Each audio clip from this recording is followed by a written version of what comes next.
여러분 안녕하세요. 이윤규 변호사입니다. 네, 저는 공부법 연구로 사법시험을 좀 단기 합격을 해서 9개월만 이제 합격했는데 현직 변호사로 일하면서 이제 공부법 학회 회장이기도 합니다.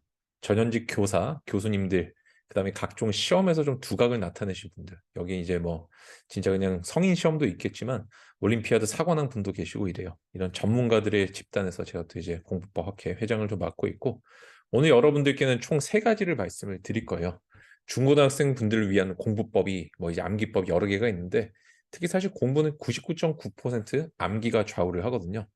수학이나 예를 들어서 비문학 이런 거 암기가 아니지 않냐 생각하시는 분들이 계시겠지만 수학도 풀이법을 익히는 게 중요한데 그 익힌다는 게 암기야, 암기.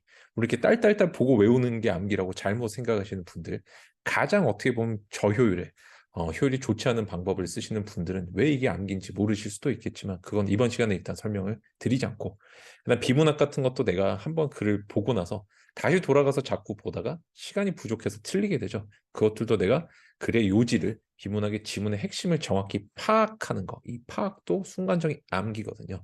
그래서 이 방법들 제가 그런 것들은 조금 빼고 오늘 전체적으로 꼭 필요한 세 가지 암기법. 예습이랑 그다음에 수업 듣고 복습할 때, 그다음 기억을 어떤 식으로 유지할 때 이거 세 가지 말씀을 드리겠습니다. 처음에 예습용 암기법이에요. 자, 이제 보니까 제 책에 무조건 합격한 암기 기술 106페이지에 예시가 나와 있고 혹시 설명이 좀 부족하다 싶으신 분들 화이자 가지고 서점 갈 때면 꼭 찾아서 읽어보세요. 여러분들이 이제 제가 중학교 이제 1학년 이게 하이탑 거기 이제 물리 책이에요. 거기 보면 이제 제 책이 실려 있는 예시인데 여기 보통 책을 이제 쭉 읽으시거나 예습할 때 뭐 해야 될지 모르겠다 이렇게 하시는 분들 굉장히 많으신데 예습은 어차피 수업 때 선생님이 말씀을 많이 해주실 거 아니에요. 그건 내가 미리 다 공부를 해갈 필요는 없습니다. 다만 선생님 말씀해 주시는 걸 담을 수 있는 머리에 그릇, 폴더를 만드는 게 너무 중요합니다.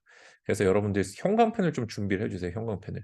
그래서 저는 보통 이 색깔 순서대로 쓰거든요. 가장 높은 수준의 목차를 요 위에 색깔부터 이렇게 칠해 나가는 거예요. 한번 해볼게요.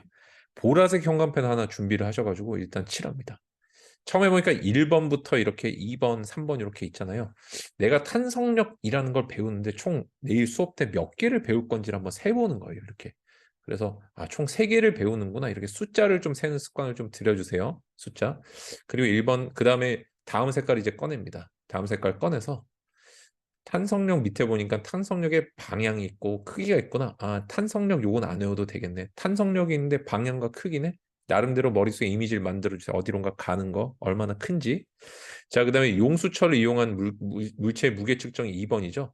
3번이 탄성력의 이용인데 요 두 개 관계를 한번 보니까 탄성력이 뭔지 조그만 걸 배우고 용수철 이용해서 물체 무게 측정하는 실험을 한번 해보고 실제 생활에 적용을 한번 해보고 가장 쉬운 예로 그다음에 다른 실제 생활에 뭐가 있는지 가정용 거울도 있고 자전거 안장도 있고 장대 높이 뛰기도 있네 이렇게 확장해 나가는 형태로 돼 있다는 거 알 수 있죠. 그래서 내가 내일 수업 시간에 배울 건 뭔가요?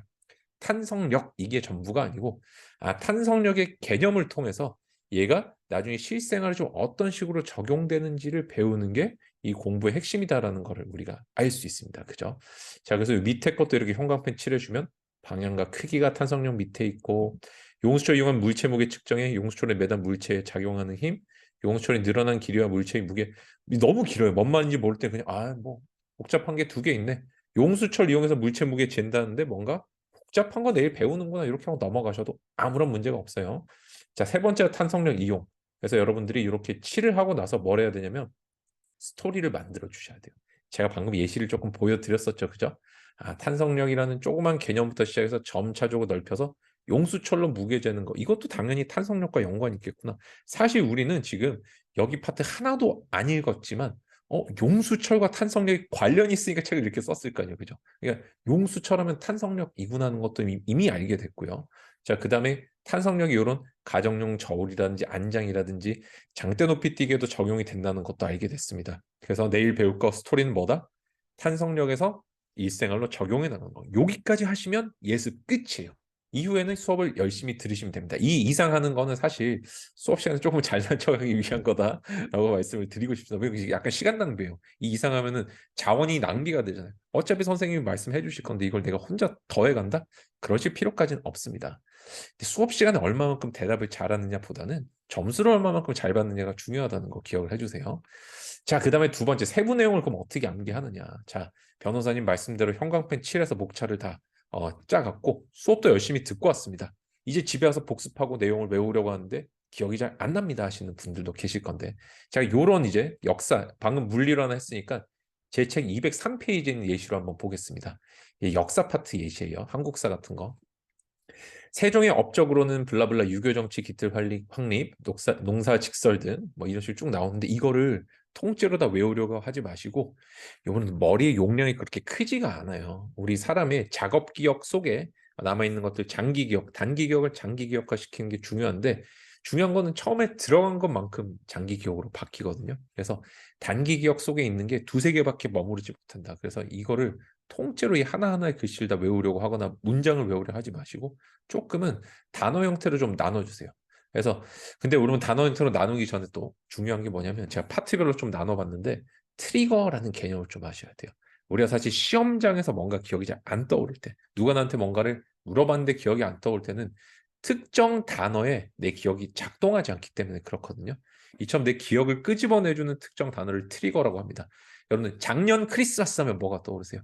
뭔가 하나 장면이 떠오르죠. 이때는 작년 크리스마스라는 단어가 트리거가 돼서 내 기억을 끄집어내 준 거예요.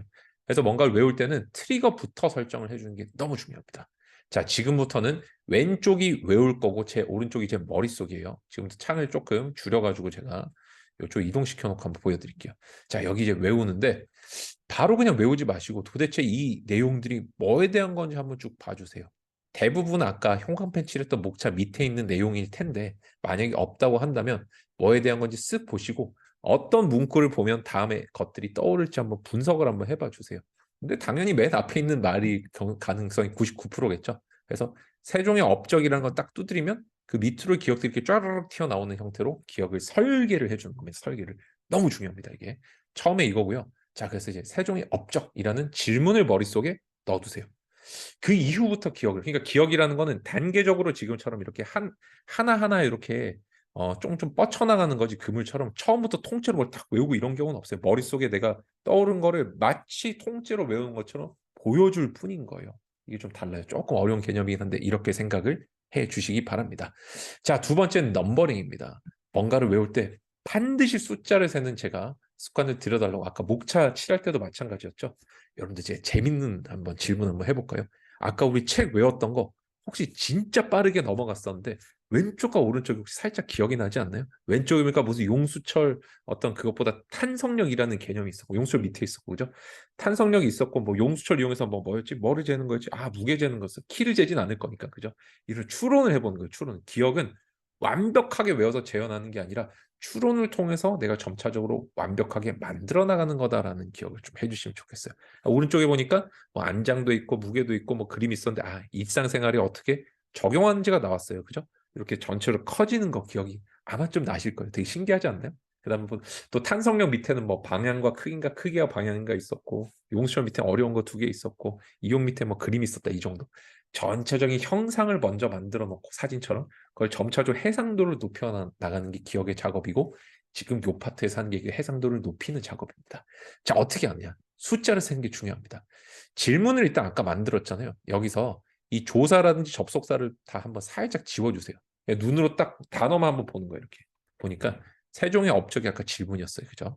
그다음에 유교정치 기틀 확립, 농사직설 등 편찬사업 융성, 훈민정음 창제 세 개, 4개 과학기술 발전과 기술 서적, 편찬, 다섯 번째 법정 정비죠. 여기다 숫자를 이제 한번 슬쩍 연필 같은 걸로 살짝 펜으로 적으시면 안 돼요.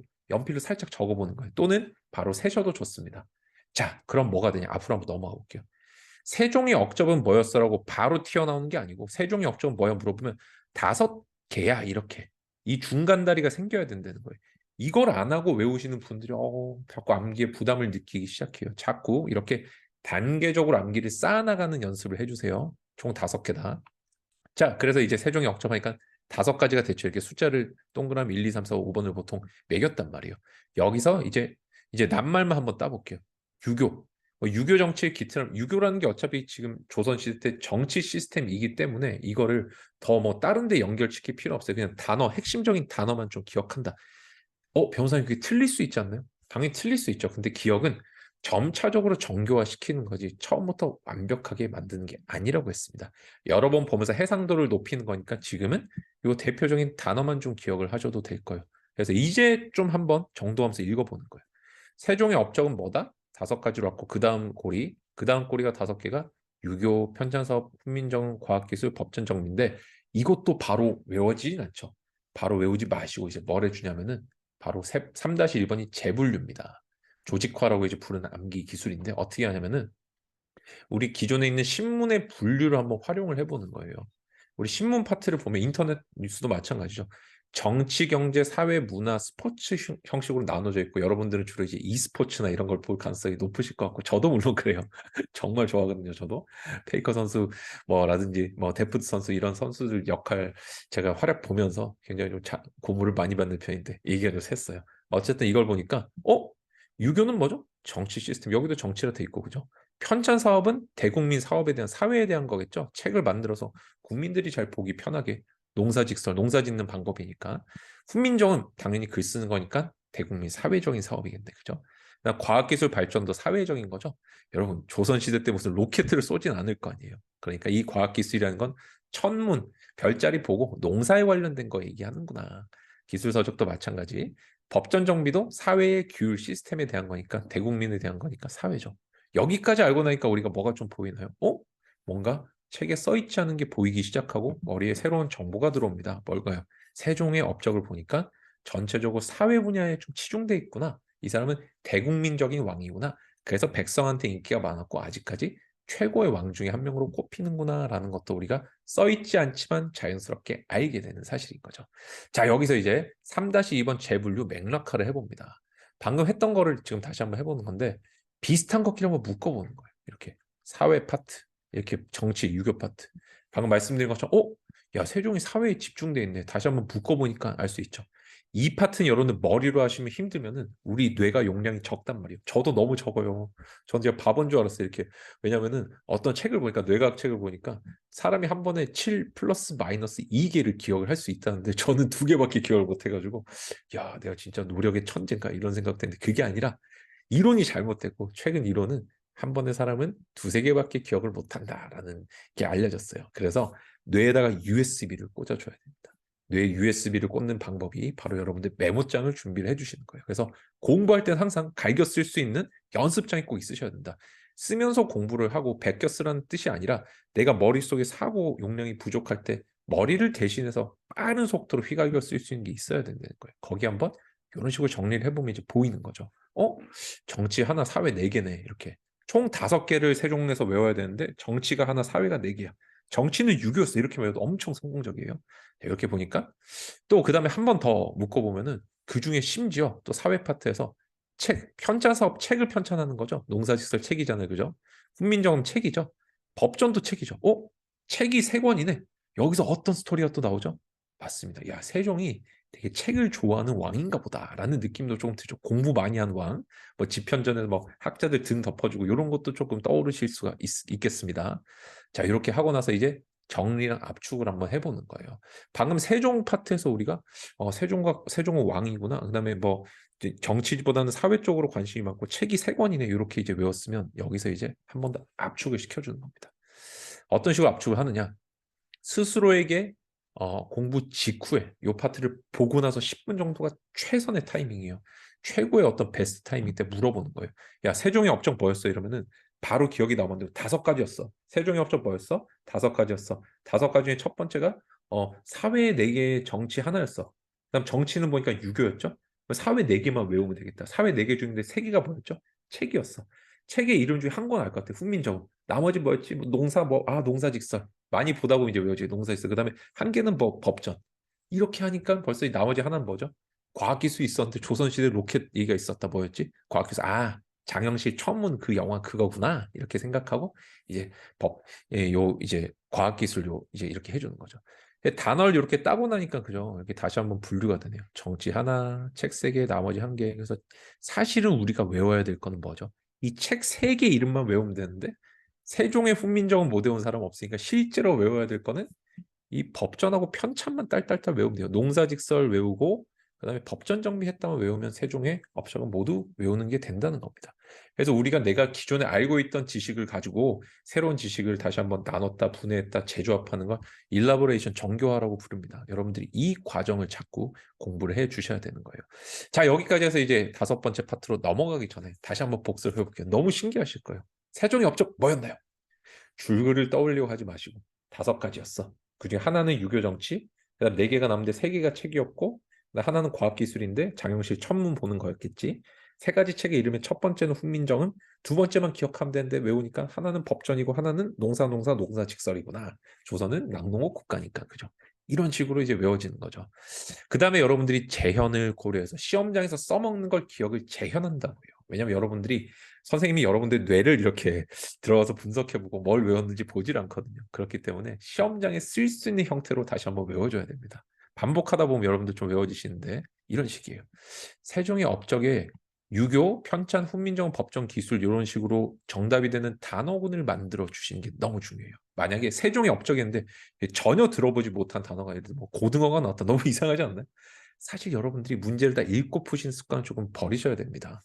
우리 객관식은 이상한 단어가 있으면 걔가 답인 거예요. 걔가 답일 확률을 높이고 그런 감각을 높이는 게 객관식을 빠르고 정확하게 풀 수 있는 방법입니다.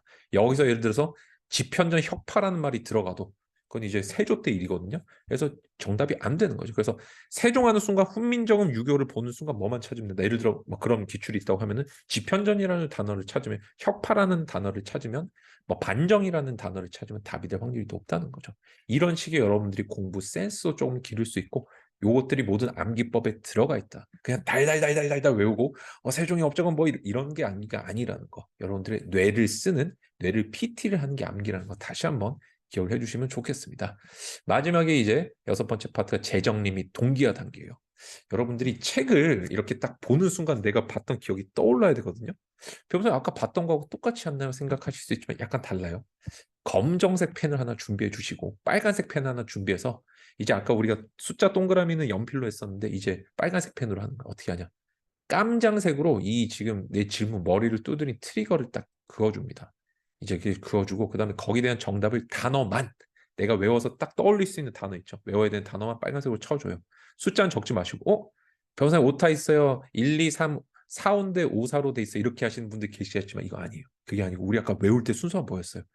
유교 정치 하나, 책 3개, 과학기술 마지막에 외웠기 때문에 이런 식으로 과학기술 5번으로 따로 재정리를 해준 거예요. 이제 재정리 및 동기화 무슨 말인지 아시겠죠? 내 머리에 생각하는 순서대로 책에 표시를 해주는 겁니다. 그래서 다음부터 책을 읽을 때는 세종의 업적까지 이렇게 눈이 쓰고 올 거 아니에요. 여기서 잠시 멈추고 뒤를 보지 말고 뭐였지? 아, 5개였어. 그중에 하나는 정치였어. 3개는 책이었어. 하나는 과학기술이었어. 책 이름 훈민정음, 법전, 그 다음에 농사직설이었어. 이런 게 이제 떠오르면 된다는 거죠. 그죠? 이렇게 해서 다 외워지게 됩니다. 여러분들, 제가 이제 다음 파트 넘어갈 건데, 세종의 업적, 잠시 멈추고 5개 떠오르는지, 내지는 정답이 어디가 좀 잘못된지 보시고 나면은 신기하게 이 문장들이 외워져 있고, 반복해서 보시면서 조금씩 채워나가면 나도 뭔가를 줄줄줄 외우는 사람이 될 수 있다. 요 기적적인 이런 느낌 한번 체험을 꼭 해보시면 좋겠어요. 세 번째가 여러분들 이제 열심히 내용까지 공부했을 때 기억을 유지하는 게 안 까먹는 게 되게 중요하겠죠. 사실 제 책에 288페이지에 실어놓은 내용이고 너무나 유명한 우리 망각 곡선 에빙하우스의 내용인데 사실 이게 연구가 여러분들 1800년도인가 그래요. 되게 오래전의 연구예요. 그래서 여러분들이 스페이싱 이펙트라는 개념을 좀 기억을 해두시면 좋겠습니다. 이 연구가 과거에 좀 획일화된 일반적인 연구, 그러니까 이게 표준적인 사람을 딱 모아놓고 그냥 외운 거기 때문에 실제 여러분들의 주기랑 다를 수 있어요. 뭐 10분 뒤에 기억량이 얼마 되고 하루 뒤에 얼마 되고 일주일 뒤에 한 달 뒤에 얼마 되니까 중간에 언제 복습을 해주겠다 이렇게 하지 마시고 두 가지를 기억을 해주세요. 첫째, 까먹기 때문에 기억할 수 있고 까먹기 때문에 기억이 강화된다. 어제 공부한 거 오늘 복수하고 내일 복수하고 이러면 안 돼요. 일부러 까먹는 시간이 필요합니다. 불필요한 기억을 털어내고 다시 한번 보면서 기억을 강화시키는 일부러 스페이싱을 줄 필요가 있어요. 이 텀이거든요. 뜻이 이 이펙트에 따라서 텀을 줘야만 기억이 강화가 되는 거고, 제가 근데 추천해 드리는 거는 중고등학생 분들 특히 내신 시험 칠 때는 우리가 조금 시험의 범위가 좀 좁아요. 성인 시험이라든지 수능에 비하면 딱 시험 치는 범위가 좁고 양이 적기 때문에 누적 방식으로 한번 봤던 거를 전체 포함해서 진도를 예를 들어 1, 2, 3, 4를 나갔으면은 1번 배우고 나서 1번만 복습하고 2번 배우면 2번만 복습하지 마시고 1번도 복습을 하는데 이틀이 꼭 지나서 복습하는 습관 정도만 들여주시면 된다. 이렇게 좀 말씀을 드리고 싶습니다. 요까지 아시면은 아마 기억을 유지하는데 전혀 문제가 없으실 것 같네요. 그래서 제가 지금까지 이제 제 무조건 합격하는 암기의 기술에서 내용을 전체적으로 말씀을 드렸고, 이번 시간에는 가장 핵심적인 중고등학생 꼭 알아야 되는 세 가지만 말씀을 드렸는데, 실제 이 책에는 제가 이제 교육심리학의 원리랑 그다음에 뇌신경과학 이론에 따라서 수학이라든지 비문학을 어떻게 다룬다든지 또는 나머지 다른 파트에서 굉장히 다양한 암기법 예시를 넣어가지고 설명을 드리고 있거든요. 출간 직후에 이게 베스트셀러가 돼서 지금 아마 자기계발 4위 정도로 있는 걸로 알고 있습니다. 여러분들이 뭐 반드시 사야 된다 이런 말씀 드리는 게 아니라 내가 이 파트에 궁금한 것들 있잖아요. 찾아보신 느낌으로 서점 가실 때 적어도 꼭 한번 보시면 여러분들의 성적뿐만 아니라 여러분들이 진짜 꿈을 향해 나아가는 인생의 항로가 좀 바뀔 수 있다고 제가 감히 자신 있게 조금 소개를 좀 추천을 드리고 싶어요. 감사합니다, 여러분. 여러분들 공부에 꼭 좀 도움이 됐으면 좋겠어요. 이상 이윤규 변호사였습니다. 감사합니다.